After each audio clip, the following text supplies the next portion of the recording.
Millions of years ago, during the late Carboniferous and early Permian periods, approximately 300 million years ago, Earth's ecosystems were dominated by creatures that today would seem fantastical.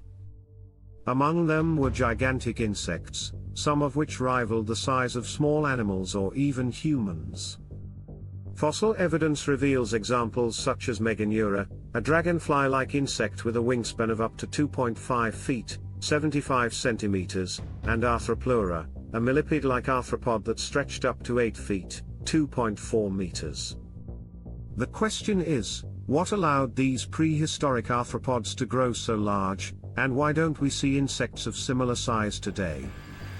The role of high oxygen levels. One of the most significant factors contributing to the enormous size of prehistoric insects was the atmospheric composition during the Carboniferous period.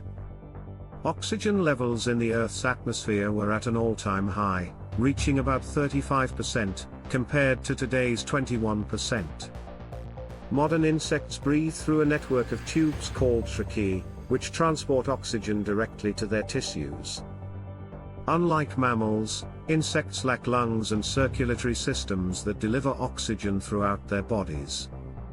The efficiency of their tracheal system depends heavily on the availability of oxygen in the environment.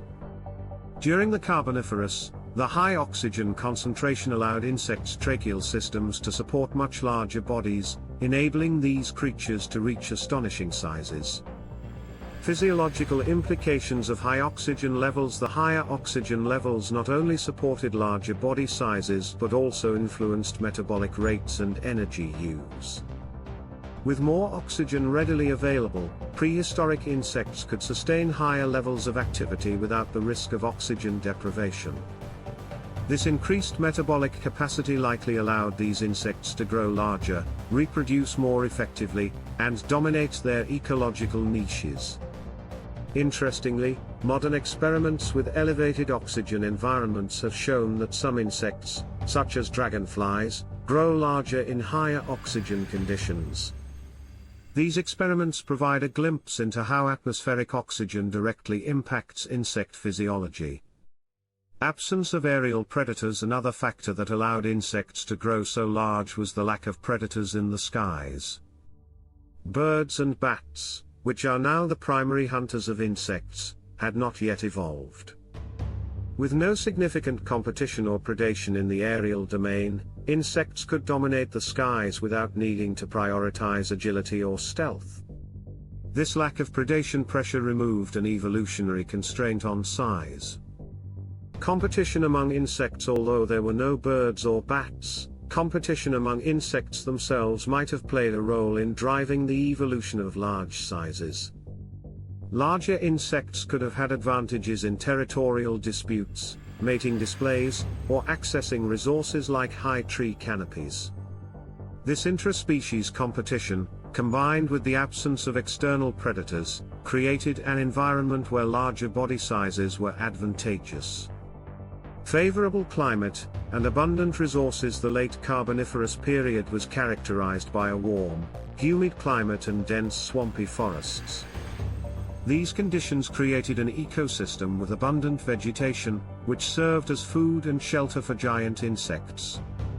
This rich environment supported their energy-intensive metabolisms and provided ample resources for reproduction and survival.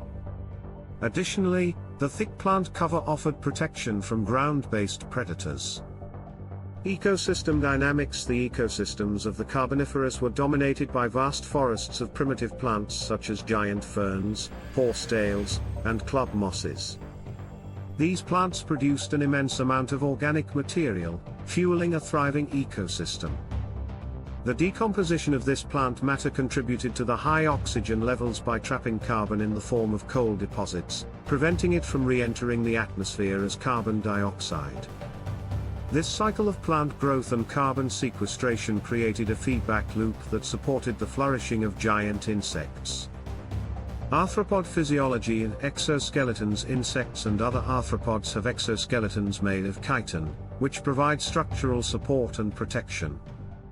During the Carboniferous, the combination of high oxygen levels and a stable climate allowed these exoskeletons to grow much larger.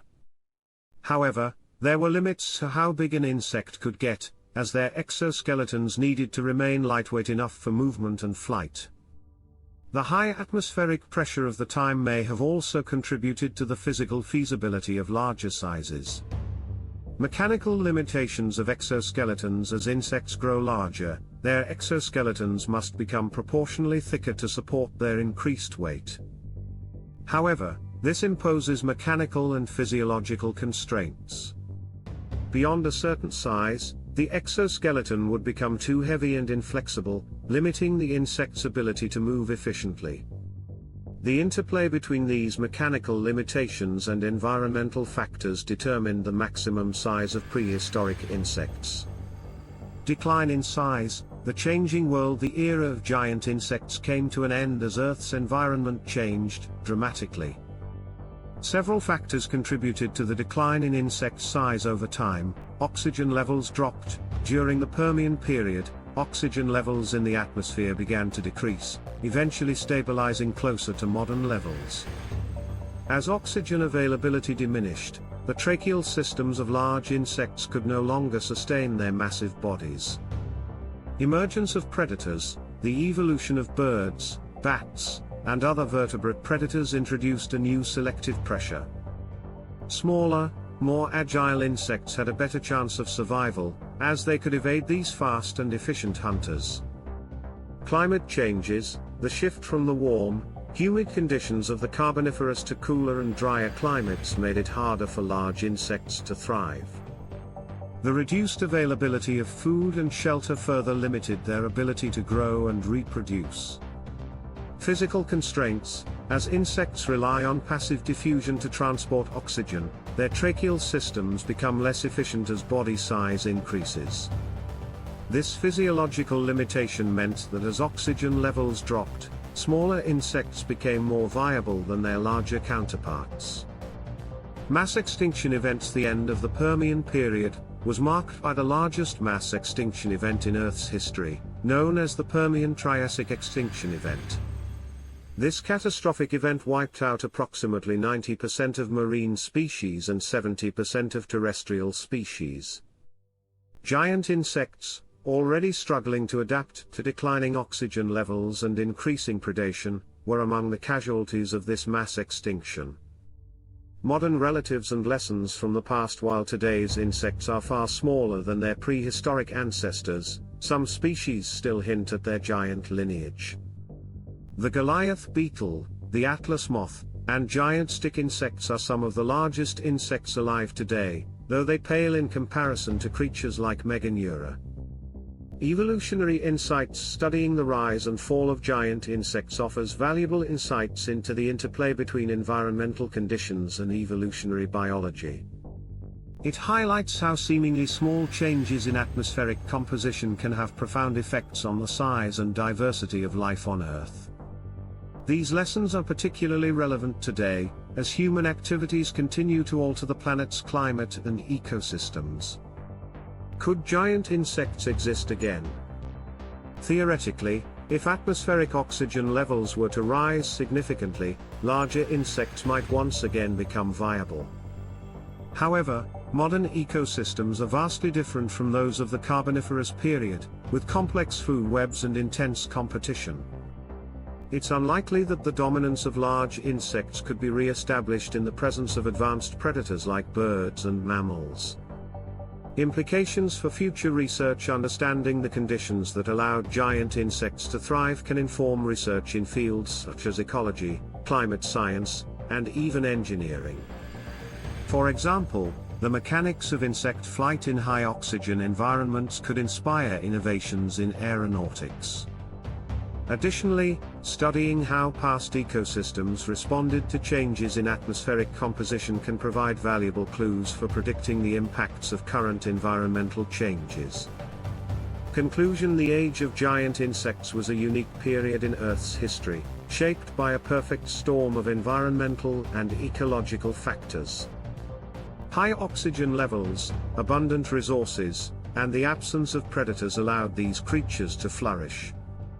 Today, their fossils serve as a reminder of a time when insects ruled the skies and forests, and they continue to captivate scientists and enthusiasts alike, offering glimpses into the dynamics of life on a changing planet.